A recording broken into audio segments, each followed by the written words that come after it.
O balde caiu no chão de mármore com um estrondo que ecoou pelo salão inteiro. Marcos congelou. 50 pares de olhos viraram na direção dele. O silêncio foi quebrado por uma risada. Grave, arrogante. Victor Brennan, o homem mais rico daquela sala, apontou para ele como se fosse uma piada pronta. Olhem, o faxineiro derrubou água na minha Ferrari. A multidão riu. Marcos sentiu o sangue subir para o rosto. Não era água, era suor do próprio trabalho. E aquela Ferrari vermelha, parada ali no centro da festa como troféu, nem estava suja. Victor só queria um alvo, e Marcos era invisível o suficiente para ser perfeito. Marcos abaixou a cabeça e pegou o balde. As mãos tremiam, mas não de medo. Era raiva, raiva silenciosa. A mesma que ele engolia todos os dias ao limpar os banheiros daquele clube de milionários, ao ouvir piadas sobre gente como ele, ao ser tratado como móvel. Victor se aproximou, o perfume caro misturado com o uísque. Sabe quanto custa essa beleza? Ele bateu na lateral da Ferrari com a palma aberta. 2 milhões de dólares. Você não ganha isso nem em 10 vidas, amigo. Marcos não respondeu. Apenas limpou o chão. Mas Victor não tinha terminado. Ele nunca terminava. Sabe o que é mais engraçado? Victor falou alto para todos ouvirem. Essa Ferrari está quebrada há 3 meses. Gastei uma fortuna com mecânicos, os melhores do país. Nenhum descobriu o problema. Ele riu de novo, mas dessa vez tinha amargura na voz. Um carro de 2 milhões, e eu não consigo nem ligar o motor. Foi quando Marcos cometeu o erro. Ele olhou para a Ferrari. Não foi um olhar qualquer. Foi o olhar de quem entende, de quem reconhece. Victor percebeu. O quê? Você sabe alguma coisa, faxineiro? A voz era debochada, mas tinha uma ponta de curiosidade. Marcos respirou fundo. Ele devia ficar calado. Devia terminar de limpar e ir embora. Mas as palavras saíram antes que ele pudesse impedir. Sistema de injeção eletrônica. Provavelmente os sensores MAP. O silêncio voltou, mas agora era diferente. Pesado. Victor inclinou a cabeça. Os olhos estreitaram. Repete isso. Marcos engoliu seco. O problema deve estar no sistema de injeção. Os sensores de pressão absoluta do coletor. É comum em motores V12 quando... Victor o interrompeu com uma gargalhada que pareceu uma explosão. Vocês estão ouvindo isso? O faxineiro é mecânico agora. A multidão riu junto, mas Victor não estava rindo de verdade. Ele estava ofendido. Como um homem que limpa privadas ousava opinar sobre sua Ferrari? Ele deu um passo à frente, invadindo o espaço de Marcos. Tá bom, expert, vou te fazer uma proposta. Ele abriu os braços, teatral. Se você conseguir consertar minha Ferrari, ela é sua. O salão explodiu em risadas e comentários. Ele ficou louco. Isso é humilhação pública. Coitado do cara. Marcos ficou parado, o balde ainda na mão. Victor continuou, saboreando cada palavra. Mas se você falhar, você paga pelos danos. E eu garanto que vou encontrar danos. Ele sorriu, um sorriso de tubarão. E aí, faxineiro, aceita a aposta? Ou vai admitir que estava só dando uma de espertinho? Marcos olhou para a Ferrari, vermelha, reluzente, inalcançável. Ele pensou no pai, na oficina velha, nas noites em que ficavam até tarde consertando carros que chegavam quebrados e saíam novos. Ele tinha 15 anos quando o pai morreu. Nunca mais tocou em um motor. Nunca mais quis.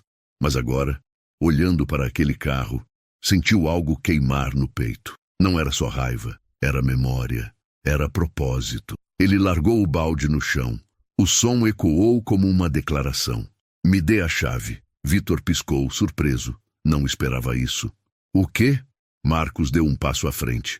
Pela primeira vez na noite, ele olhou Victor nos olhos. Me dê a chave da Ferrari, eu aceito. O sorriso de Victor vacilou por um segundo. Apenas um segundo. Mas voltou, maior e mais cruel. Ele tirou a chave do bolso e jogou no chão, aos pés de Marcos. Pegue, é sua chance de ser rico ou de perder o pouco que tem.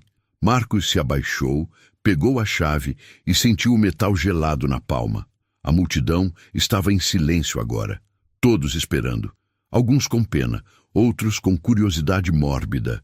Victor se virou para os convidados triunfante. Senhoras e senhores, marquem este momento. O faxineiro vai consertar uma Ferrari. Ele levantou a taça de uísque. Ou vai aprender que cada um deve conhecer seu lugar. Marcos guardou a chave no bolso do uniforme. Ele sabia exatamente o que tinha acabado de fazer. Tinha entrado em uma armadilha. Victor não queria que ele consertasse o carro. Victor queria destruí-lo publicamente. Mas Marcos também sabia outra coisa.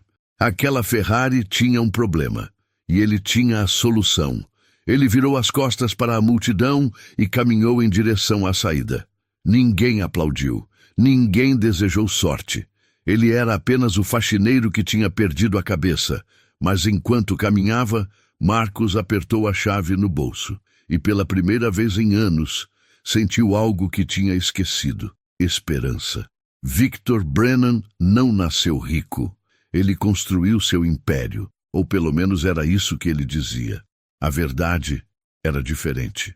Victor tinha herdado uma construtora do pai e a transformou em um conglomerado de exploração. Salários atrasados, funcionários descartáveis, contratos que sangravam pequenos fornecedores até a falência. Mas nada disso importava quando você tinha dinheiro suficiente para comprar silêncio.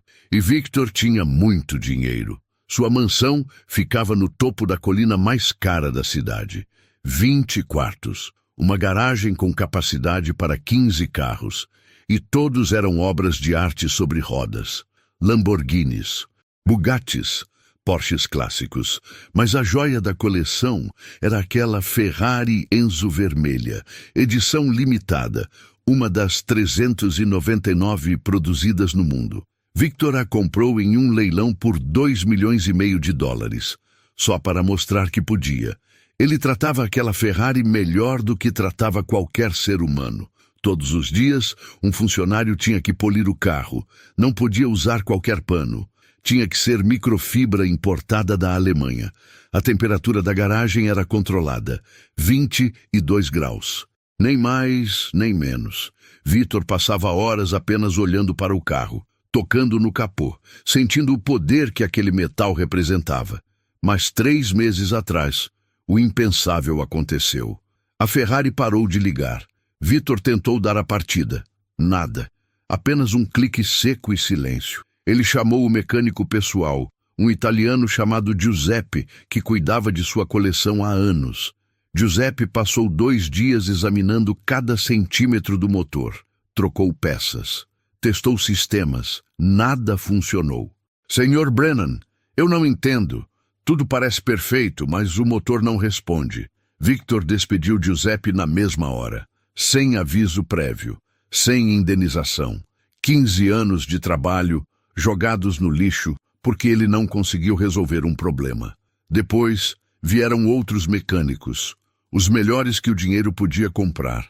Um especialista de Miami, outro direto da Itália, recomendado pela própria Ferrari.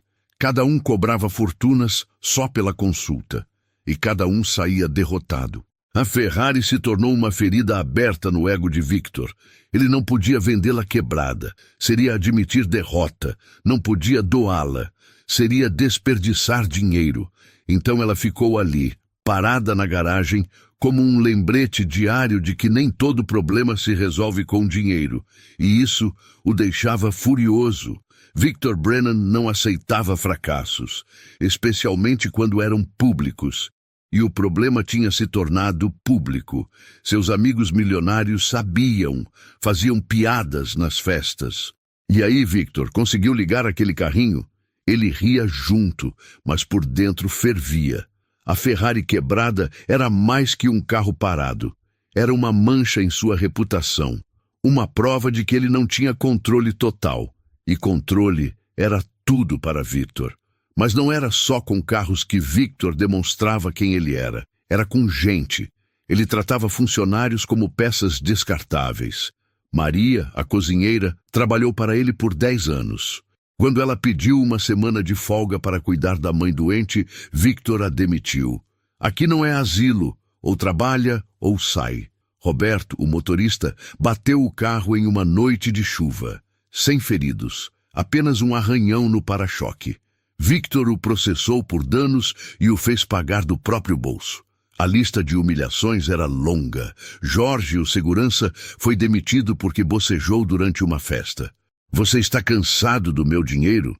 Lúcia, a secretária, foi rebaixada para arquivo porque usou um batom vermelho. Você acha que está em uma boate? Victor não via pessoas, via ferramentas. E quando uma ferramenta parava de funcionar, ele simplesmente jogava fora e pegava outra. Marcos conhecia todas essas histórias. Ele limpava os escritórios, ouvia as conversas, via as lágrimas escondidas nos banheiros. Ele próprio já tinha sido alvo. Uma vez, Victor o humilhou com xingamentos pesados na frente de clientes. Outra vez, jogou lixo no chão que Marcos tinha acabado de limpar. Ops, você existe para isso, não é? E Marcos engolia, sempre engolia, porque precisava do emprego, porque tinha contas para pagar, porque homens como ele não tinham escolhas. Mas a Ferrari era diferente. A Ferrari era a rachadura na armadura de Victor. Era a prova de que existia algo que ele não podia controlar, algo que o dinheiro não resolvia. E quando Marcos disse que sabia o problema, quando ele aceitou a aposta, Victor viu uma oportunidade, não de consertar o carro, mas de esmagar mais uma pessoa publicamente, de provar que gente como Marcos deveria ficar no lugar dela, limpando, servindo, invisível. Victor voltou para casa naquela noite com um sorriso no rosto. Ele tinha armado a cilada perfeita. Marcos ia tentar consertar a Ferrari. Ia falhar como todos os outros. E então Victor ia destruí-lo. Ia fazer ele pagar por peças imaginárias. Ia espalhar a história. Ia garantir que Marcos nunca mais conseguisse emprego em lugar nenhum. Seria a humilhação definitiva. E Victor adorava humilhar. Ele entrou na garagem, olhou para a Ferrari parada e bateu no capô com carinho. Logo você vai me dar uma grande vitória, linda. Ele não sabia que tinha acabado de cometer o maior erro da sua vida, porque Marcos não era como os outros. Marcos tinha algo que nenhum mecânico caro tinha. Ele tinha memória, ele tinha raiva, e ele tinha um segredo que Victor estava prestes a descobrir da pior forma possível. Marcos não dormiu naquela noite. Ele ficou sentado na cozinha do apartamento minúsculo, a chave da Ferrari na mesa à sua frente. A luz da geladeira velha piscava. O relógio na parede marcava 3 da manhã. Ele olhava para aquela chave como se fosse uma bomba prestes a explodir, porque era exatamente isso. Victor tinha lhe dado uma arma, e Marcos tinha aceitado segurá-la. Seu celular tocou. Era Dona Célia, a cozinheira do clube. Marcos, pelo amor de Deus, o que você fez? A voz dela tremia. Todo mundo está falando. Victor está dizendo que vai te processar quando você falhar. Ele já está calculando os danos. Desiste dessa loucura. Marcos respirou fundo. Eu não posso, Dona Célia. Ela suspirou do outro lado da linha. Então, você é mais burro do que eu pensava. Na manhã seguinte, Marcos chegou ao clube antes do sol nascer.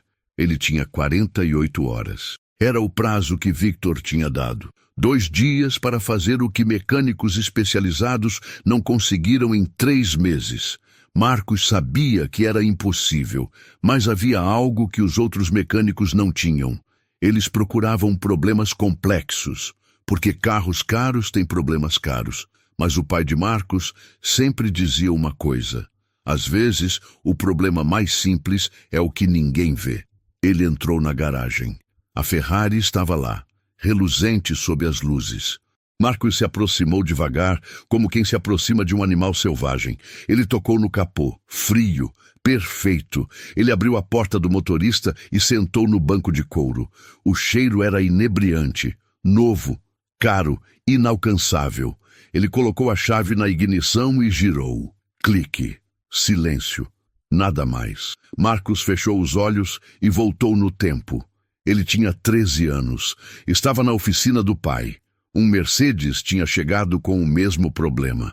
Ligava a ignição, mas o motor não respondia. Todos achavam que era a bomba de combustível. O pai passou a mão na cabeça de Marcos e disse: "Filho, antes de olhar o complicado, olhe o óbvio." Eles checaram os fusíveis. Um deles estava queimado. Substituíram. O carro ligou na primeira tentativa. Marcos abriu os olhos. Fusíveis. Seria possível? Em uma Ferrari de $2 milhões? Ele saiu do carro e foi até a frente. Abriu o capô com cuidado. O motor V12 estava ali. Uma obra-prima de engenharia. Reluzente. Imaculado. Marcos começou a procurar a caixa de fusíveis principal.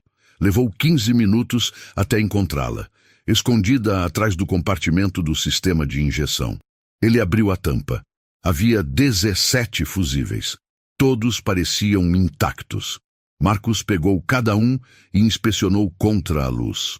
No 13º ele viu uma rachadura minúscula no filamento interno, quase invisível, tão pequena que só seria perceptível sob análise detalhada. Aquele fusível controlava o sistema de ignição eletrônica. Sem ele, o motor não recebia o sinal para ligar. O coração de Marcos acelerou. Era isso. O problema estava ali. Um fusível de $5 em um carro de 2 milhões. Mas ele não podia simplesmente trocar e pronto. Precisava entender por que o fusível tinha queimado. Fusíveis não queimam sozinhos. Existe sempre uma causa, uma sobrecarga, um curto-circuito.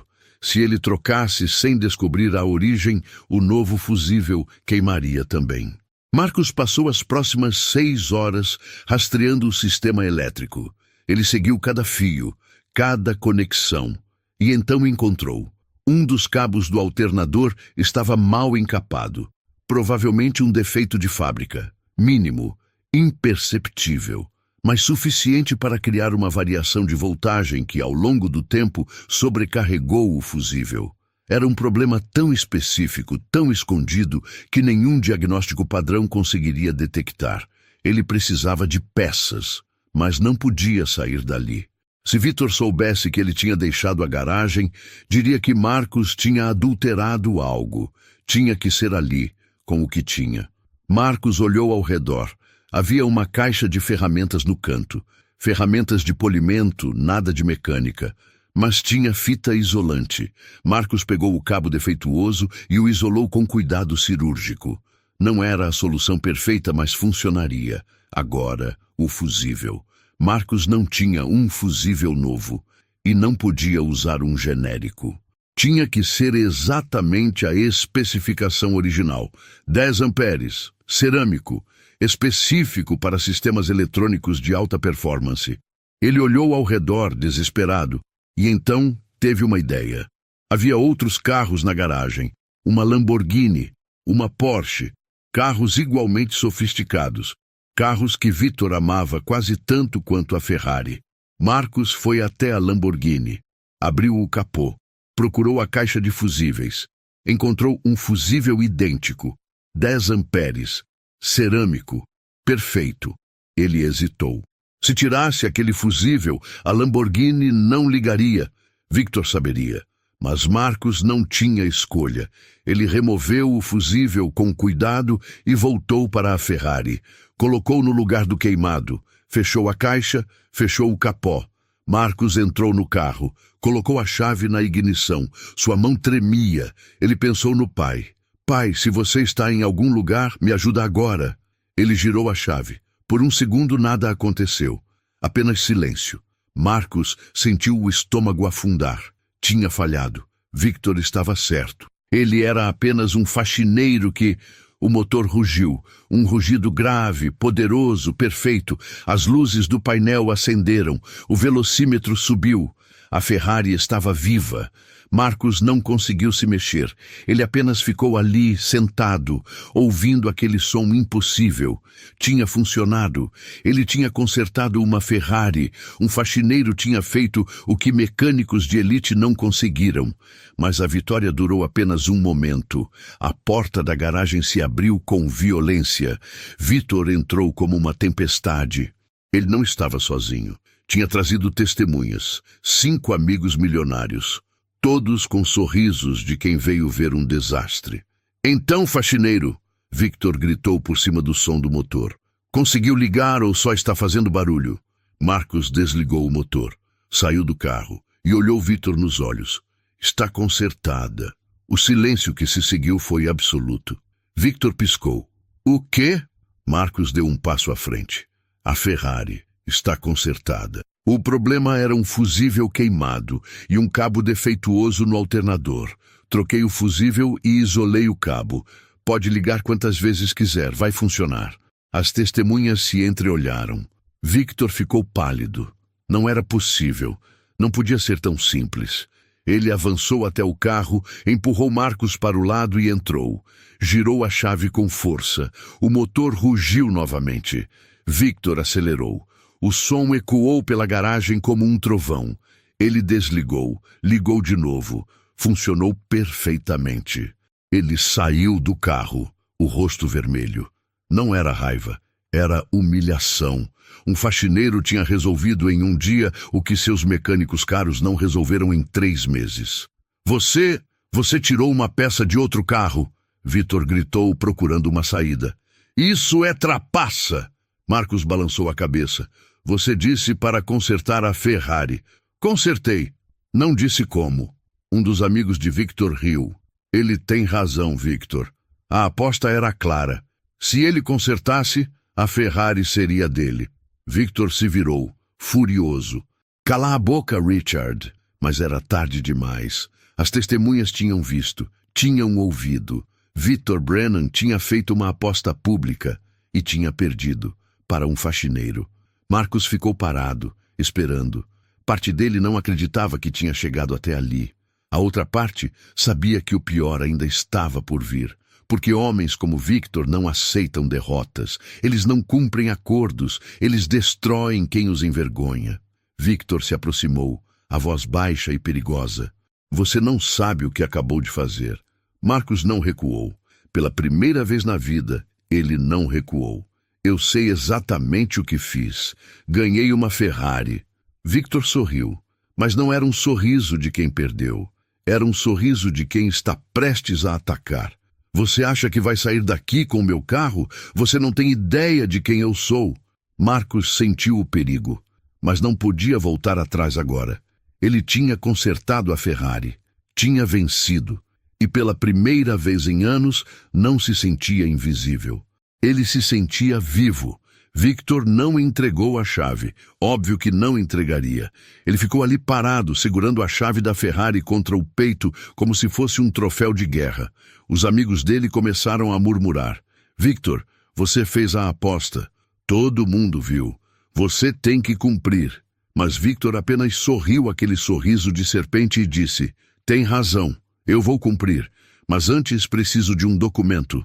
Marcos sentiu o estômago revirar. Documento? Claro, Victor ia enterrá-lo em burocracia. Que tipo de documento? Victor começou a andar em círculos ao redor da Ferrari, como um predador. Um laudo técnico, assinado por um mecânico certificado, comprovando que o carro foi consertado sem danos. Afinal, você mexeu no meu carro de $2 milhões. Era uma armadilha perfeita. Marcos não era mecânico certificado, e Victor controlaria quem faria o laudo. Richard, um dos amigos de Victor, balançou a cabeça. Isso não estava na aposta original. Victor se virou com olhos de gelo. Você quer questionar minha decisão?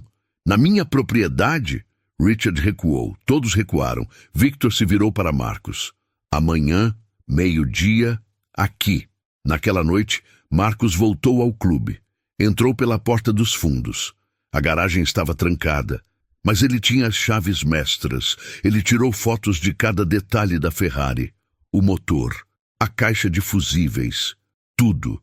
Depois, pegou fita adesiva transparente e colou nos pneus, na porta do capô. Se alguém mexesse, a fita se romperia. Era uma tática que o pai usava. Marcos estava prestes a sair quando ouviu vozes. Ele se escondeu atrás de uma Bentley.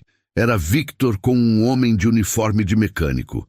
Marcos reconheceu o logo. Mecânica Rossi, uma das mais caras da cidade. Você tem certeza que consegue fazer isso sem deixar marcas? Victor perguntou. O mecânico assentiu. Tranquilo, vou desconectar o sensor de oxigênio. O carro vai ligar, mas vai falhar depois. Vai parecer que o conserto foi mal feito. Marcos pegou o celular e começou a gravar. Sem flash, apenas áudio e imagem. O mecânico abriu o capô e trabalhou rapidamente. Pronto, amanhã o carro vai falhar e a culpa cai no faxineiro. Victor pagou em dinheiro, 15 notas de 100. Marcos gravou tudo até eles saírem. Quando ficou sozinho, Marcos foi até a Ferrari. Encontrou o sensor de oxigênio desconectado.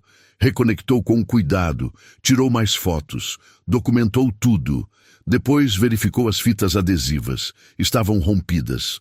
Alguém tinha aberto o capô, mas agora estava tudo documentado.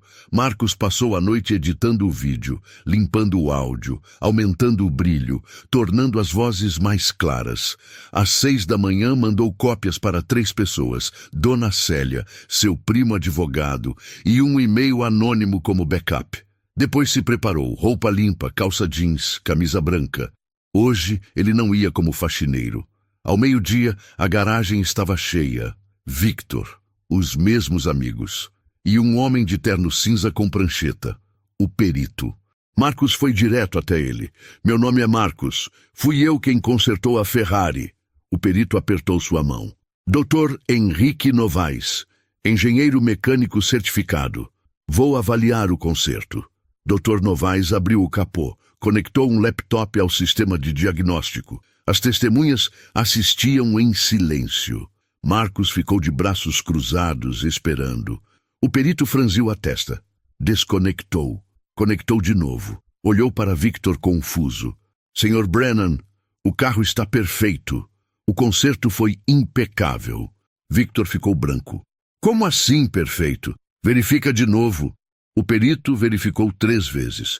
Todos os sistemas funcionando. Quem fez esse conserto sabe exatamente o que está fazendo. Marcos deu um passo à frente. Então o laudo é positivo? Dr. Novaes assentiu e começou a assinar o documento. Victor explodiu.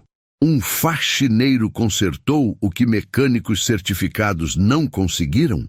O perito olhou para Marcos com respeito. Não sei sua profissão, mas sei que é um excelente mecânico. Victor estava encurralado. Não tinha mais saídas, exceto uma. Tudo bem, você venceu. Ele pegou a chave do bolso. Só tem um detalhe. Você vai precisar pagar os impostos de transferência. IPVA atrasado, seguro, multas. Ele fez uma pausa. São 150 mil reais. Marcos sentiu o chão sumir. Ele não tinha esse dinheiro. Victor sabia disso. Tinha planejado isso.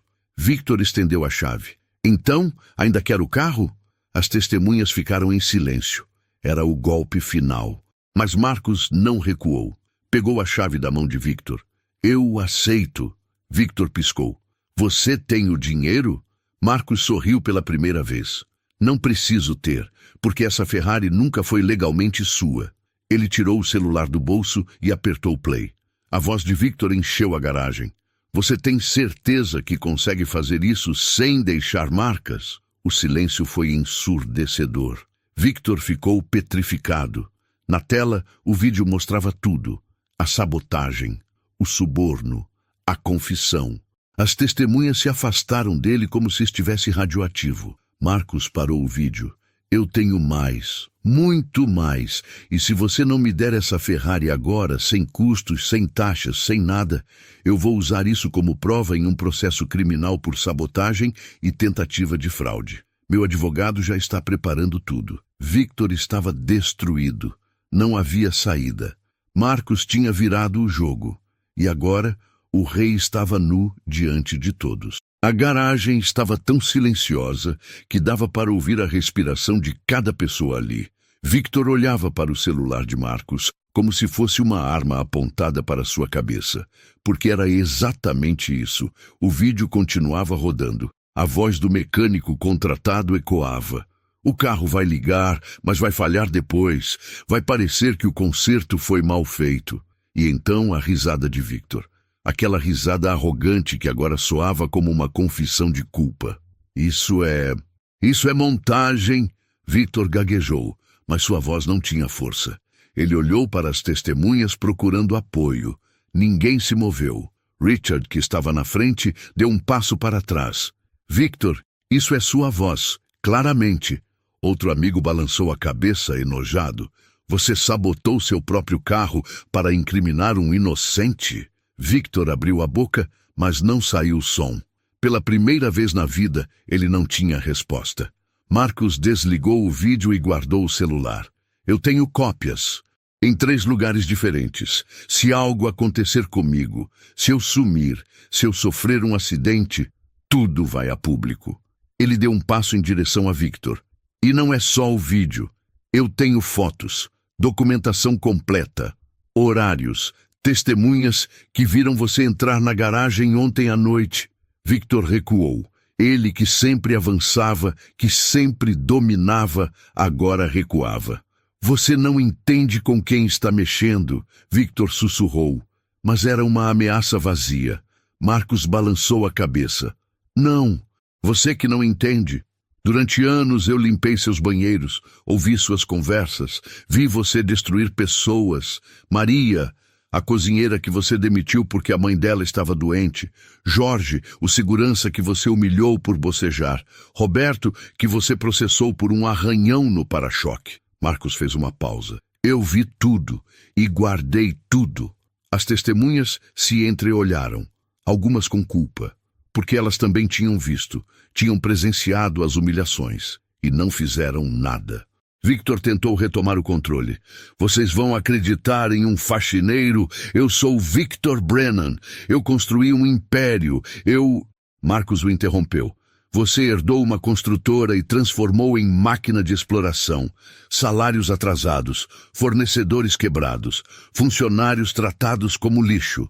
Cala a boca! Victor explodiu. Ele avançou em direção a Marcus, os punhos cerrados. Mas Dr. Novaes, o perito, se colocou entre os dois. Sr. Brennan, sugiro que o senhor se acalme. Há testemunhas suficientes aqui. Victor parou, tremendo de raiva. Ele olhou ao redor.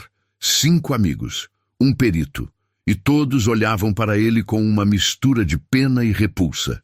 O imperador estava sem roupas. E todos finalmente viam quem ele realmente era. Marcus estendeu a mão. A documentação do carro, agora. Victor não se moveu. Marcus continuou, a voz firme. Você tem 2 opções. Me dá a Ferrari, com toda a documentação, sem custos, sem taxas, sem nada. Ou eu vou tornar público esse registro de sabotagem e processar você criminalmente por tentativa de fraude e difamação. Ele fez uma pausa.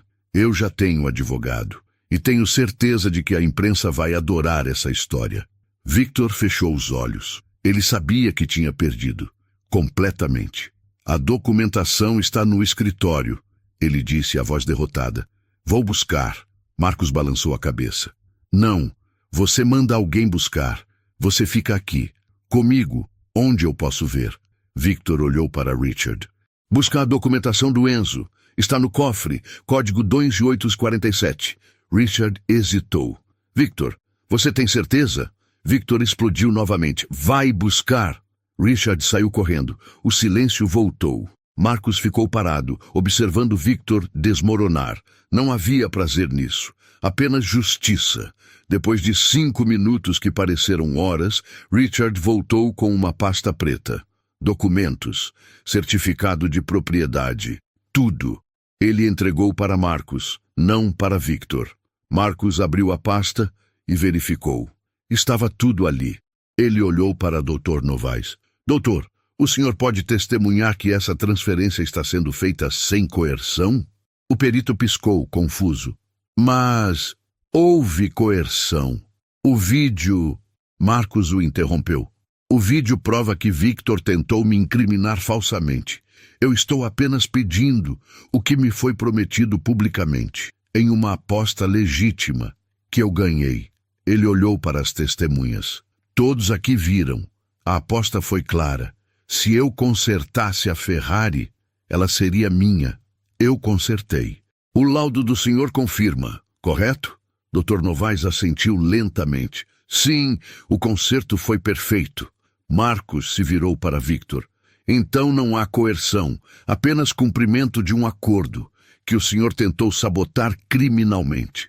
Victor não respondeu. Ele estava quebrado. Marcos pegou uma caneta da pasta. Assine a transferência. Agora. Victor pegou a caneta com mãos trêmulas. Ele olhou para o documento, para a Ferrari, para Marcos. Você não sabe o que está fazendo. Um homem como você não consegue manter um carro assim. Marcos sorriu, mas não era um sorriso de vitória, era um sorriso de quem finalmente entendeu algo.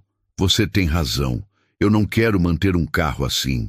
Victor franziu a testa, confuso. Então por que... Marcos o interrompeu.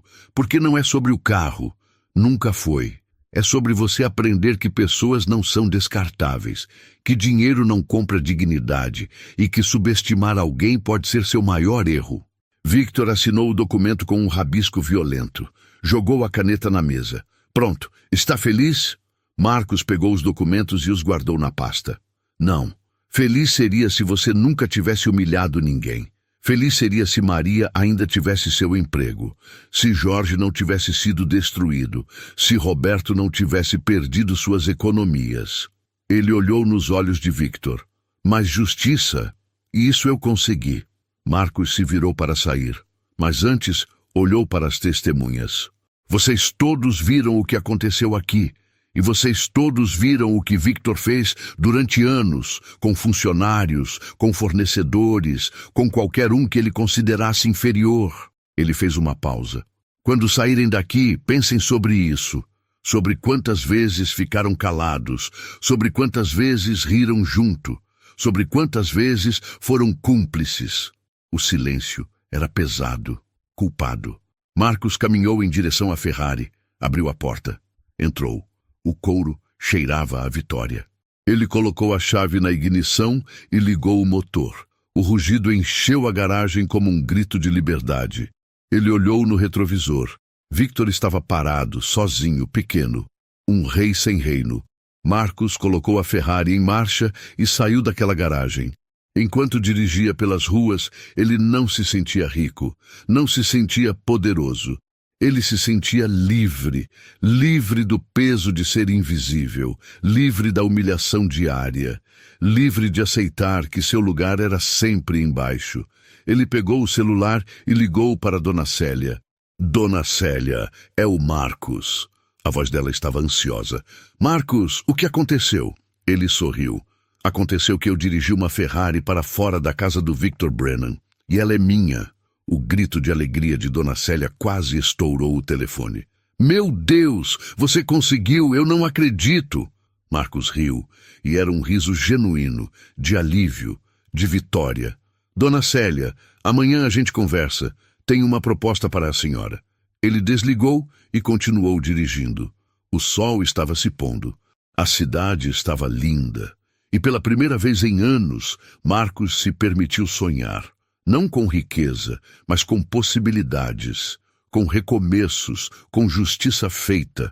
Marcos não vendeu a Ferrari no dia seguinte, nem na semana seguinte. Ele a estacionou na frente do prédio onde morava. Um prédio simples, de 3 andares, em um bairro operário. A Ferrari vermelha ali era como um diamante na lama. Os vizinhos saíam para ver, tiravam fotos, faziam perguntas. Marcos é sua mesmo?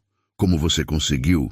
E Marcos contava tudo, a humilhação, a aposta, a sabotagem, a vitória. A história se espalhou, primeiro no bairro, depois na cidade. Alguém postou no Facebook, outro no Twitter. Em 3 dias, a história estava em todos os lugares. Faxineiro ganha Ferrari de bilionário em aposta e expõe sabotagem. Os portais de notícia ligavam. Queriam entrevistas. Marcos aceitou uma, apenas uma, do jornal local. Ele mostrou o vídeo da sabotagem. Contou sobre anos de humilhação, sobre os outros funcionários que Victor tinha destruído. A reportagem viralizou. 50 mil visualizações no primeiro dia, 200 mil na primeira semana. As pessoas não compartilhavam só pela Ferrari, compartilhavam pela justiça, porque todo mundo conhecia um Victor Brennan. Todo mundo já tinha sido humilhado por um chefe, por um rico, por alguém que achava que podia pisar nos outros. A história de Marcos era a vingança de todos eles. Então, algo inesperado aconteceu. Outros funcionários de Victor começaram a falar. Maria, a cozinheira demitida, deu entrevista. Contou sobre os 10 anos de trabalho jogados fora porque ela pediu uma semana para cuidar da mãe doente. Roberto, o motorista processado, mostrou os documentos, as dívidas que ainda pagava por causa de um arranhão. Jorge, o segurança demitido por bocejar, falou sobre a depressão que desenvolveu depois de perder o emprego sem justa causa.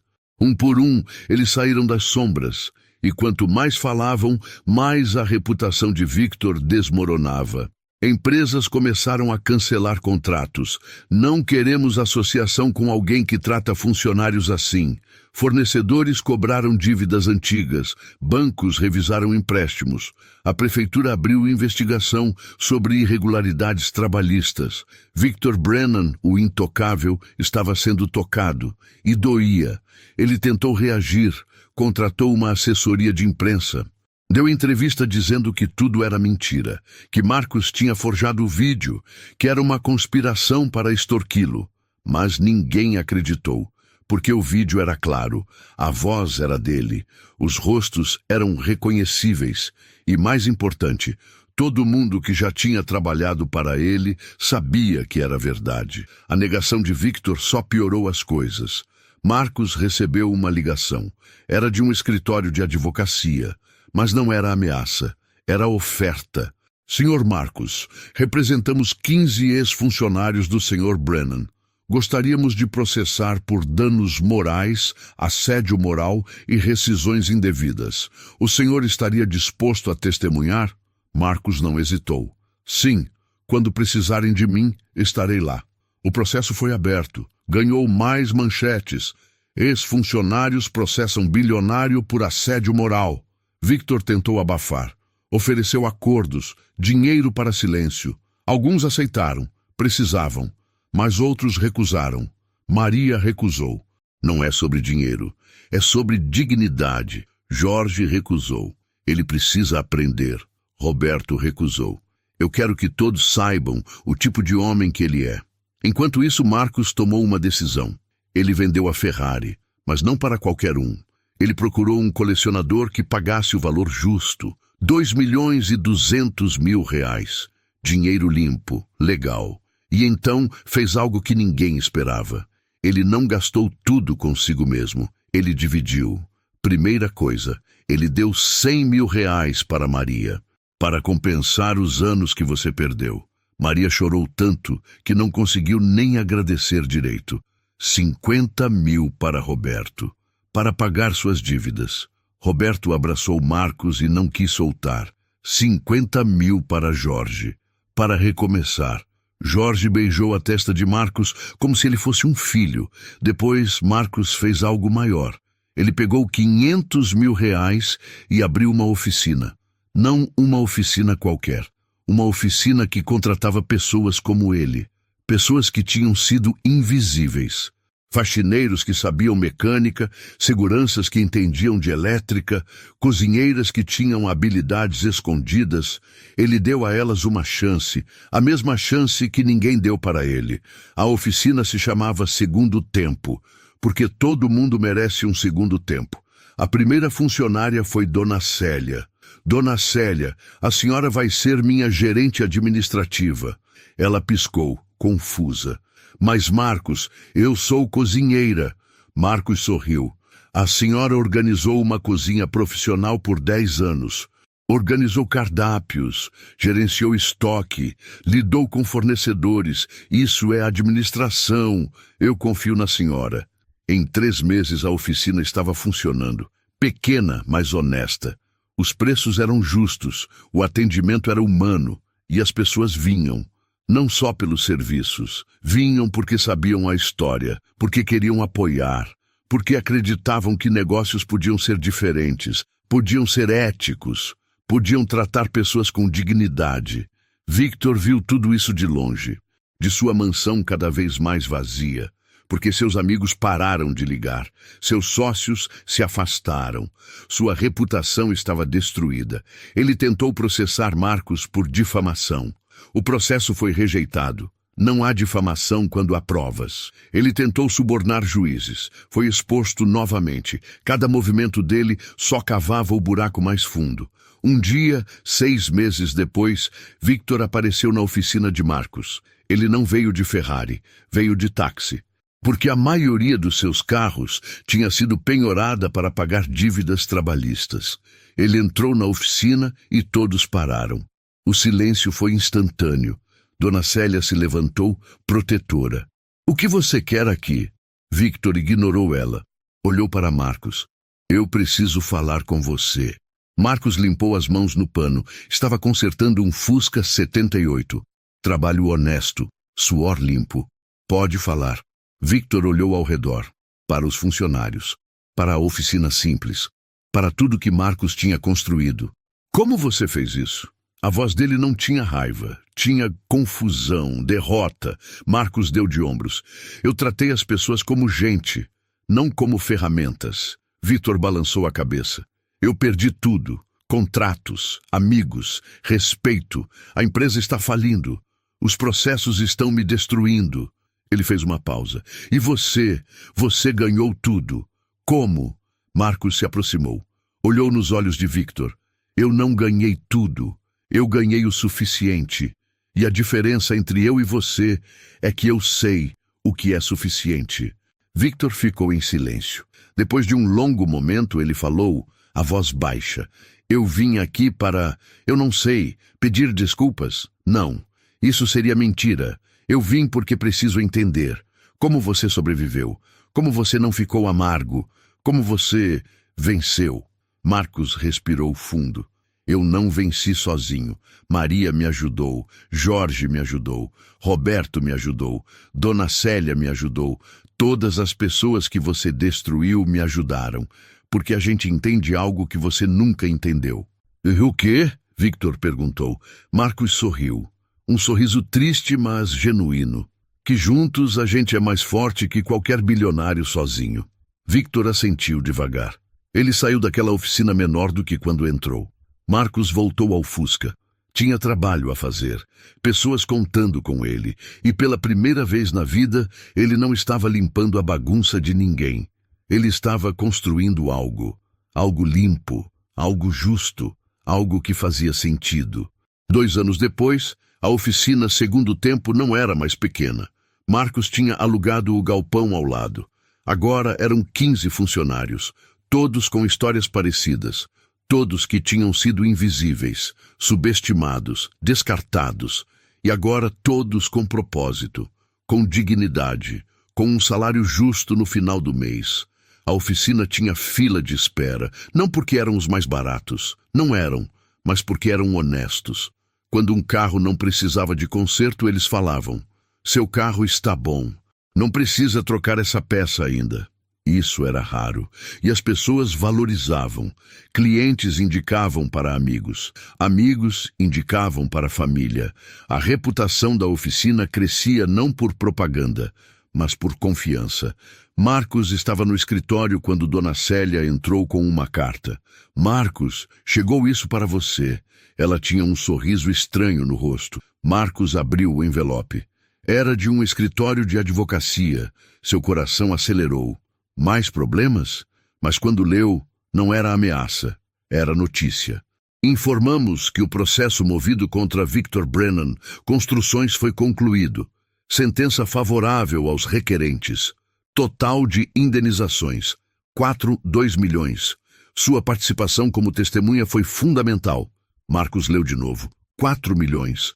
Divididos entre 15 ex-funcionários. Não era riqueza, mas era justiça.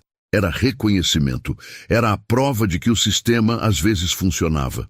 Ele mostrou a carta para Dona Célia. Ela leu e as lágrimas começaram a cair. "Maria vai poder pagar a cirurgia da mãe." Marcos assentiu. "E Jorge vai poder voltar a estudar. E Roberto vai quitar a casa." Naquela noite, Marcos organizou um churrasco na oficina. Chamou todos os ex-funcionários de Victor, os que tinham processado, os que tinham testemunhado, os que simplesmente tinham tido coragem de falar.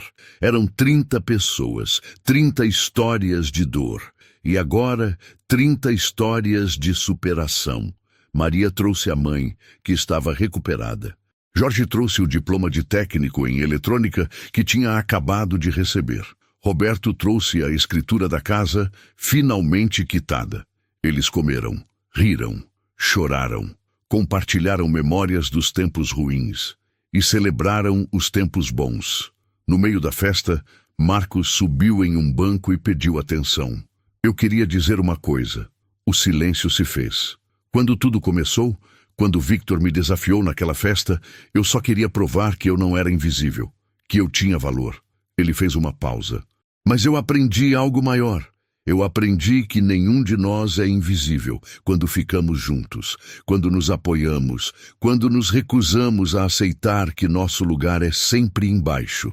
As pessoas aplaudiram. Maria gritou, "Para Marcos!" E todos repetiram, "Para Marcos!" Ele sentiu os olhos marejarem, mas não de tristeza, de gratidão, por ter tido coragem, por ter resistido, por ter vencido, não sozinho, mas junto. Algumas semanas depois, Marcos estava fechando a oficina quando um carro parou na frente. Não era qualquer carro, era uma Ferrari, mas não a vermelha que ele tinha ganhado. Era uma preta, nova. A porta abriu e um homem de terno saiu. Marcos não reconheceu de imediato. "Posso ajudar?" O homem sorriu. "Marcos, sou eu." "Richard." Marcos piscou. Richard, um dos amigos de Victor, uma das testemunhas daquela noite. "O que você quer?" Marcos perguntou desconfiado. Richard levantou as mãos. "Paz. Eu só vim agradecer." Marcos franziu a testa. "Agradecer." Richard assentiu. "Você me abriu os olhos naquela garagem, quando você falou sobre cumplicidade, sobre ficar calado, sobre rir junto." Ele fez uma pausa. "Eu era como Victor, não tão cruel, talvez, mas eu pisava em pessoas, tratava funcionários mal, achava que era normal." Marcos cruzou os braços. "E agora?" Richard respirou fundo. "Agora eu mudei. Vendi metade da minha empresa e criei um fundo. Para funcionários que foram demitidos injustamente, para pessoas que precisam de segunda chance." Ele olhou para a oficina. "Inspirado em você, em segundo tempo." Marcos ficou em silêncio, processando. "Por que você está me contando isso?" Richard deu um passo à frente. "Porque eu queria que você soubesse que o que você fez não mudou só sua vida, mudou a minha, mudou a de muita gente." Ele estendeu a mão. "Obrigado." Marcos olhou para a mão estendida. Por um momento hesitou, mas então apertou-o, firme. "Não me agradeça. Agradeça as pessoas que você vai ajudar, elas que merecem." Richard entrou na Ferrari e foi embora. Marcos ficou ali, parado, olhando para o céu. A noite estava clara. Estrelas brilhavam. Ele pensou no pai. Será que estava vendo? Será que sabia que o filho tinha honrado o legado dele? Que tinha usado o conhecimento que ele ensinou para mudar vidas? Marcos sorriu. Ele sabia a resposta.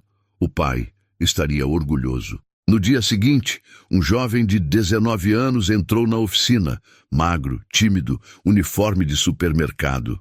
"Você é o Marcos?" Marcos olhou para cima do motor que estava consertando. "Sou eu. Precisa de algo?" O jovem engoliu seco. Eu vi sua história na internet e eu queria perguntar." Ele hesitou. Marcos limpou as mãos e se aproximou. "Pode falar. Eu trabalho empacotando compras, mas eu sempre gostei de carros. Meu avô tinha uma oficina. Ele me ensinou algumas coisas antes de morrer." O jovem olhou para o chão. "Mas ninguém me contrata. Dizem que eu não tenho experiência, que eu não tenho certificado." Marcos reconheceu aquele olhar. Era o mesmo que ele via no espelho anos atrás. O olhar de quem se sente invisível. Marcos colocou a mão no ombro do jovem. "Qual seu nome?" "Diego." Marcos sorriu. "Diego, você sabe trocar óleo?" Diego assentiu, animado. "Sei, e sei trocar pneu também. e filtro de ar e... Marcos levantou a mão, rindo. Calma, uma coisa de cada vez. Ele fez uma pausa. Diego, como é seu horário no supermercado? Trabalho de manhã, saio às 2. Marcos pensou por um momento. Tudo bem, você pode vir aqui às 3, todos os dias. Vou te ensinar. De verdade. Mecânica de verdade. Não só o básico. Os olhos de Diego se arregalaram. Sério? Mas quanto eu tenho que pagar? Marcos balançou a cabeça. Você não paga nada. Você aprende. E quando estiver pronto, se quiser, você trabalha aqui. Com salário digno, com carteira assinada. Com respeito. Diego não conseguiu segurar. Ele abraçou Marcos, forte, desesperado, como quem abraça uma tábua de salvação. Obrigado, obrigado, obrigado. Marcos retribuiu o abraço. Não me agradeça ainda. Agradeça quando você estiver consertando seu primeiro motor sozinho. Diego se afastou, limpando as lágrimas. Eu vou trabalhar duro. Eu prometo. Marcos sorriu. Eu sei que vai. Naquela noite, Marcos fechou a oficina e foi para casa. O apartamento não era mais o minúsculo de antes. Ele tinha se mudado. Nada luxuoso, mas confortável. 2 quartos. Uma sala com espaço para receber amigos. Uma cozinha onde ele podia cozinhar de verdade. Ele tomou banho, fez um café e sentou no sofá. Ligou a TV. As notícias falavam sobre economia, sobre política, sobre o mundo girando. E então uma notícia chamou sua atenção. Empresário Victor Brennan anuncia falência de seu conglomerado após anos de processos trabalhistas. A imagem mostrava Victor saindo de um tribunal. Ele estava diferente, mais magro, mais velho, mais humano. A repórter continuou. Brennan declarou que está reavaliando suas escolhas de vida e planeja trabalhar em projetos sociais para reparar os danos causados. Marcos desligou a TV.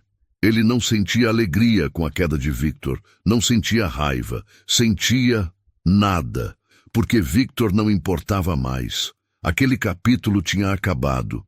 O que importava agora era Diego, era Dona Célia, era Maria, Jorge, Roberto. Era cada pessoa que ele podia ajudar, cada vida que ele podia tocar, cada segundo tempo que ele podia oferecer. Ele pegou uma foto emoldurada na estante. Era ele e o pai na oficina velha. Marcos tinha 10 anos. Estava segurando uma chave inglesa, sorrindo.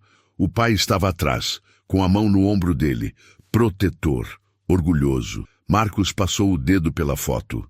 Pai, eu consegui. Não do jeito que você imaginou, mas consegui.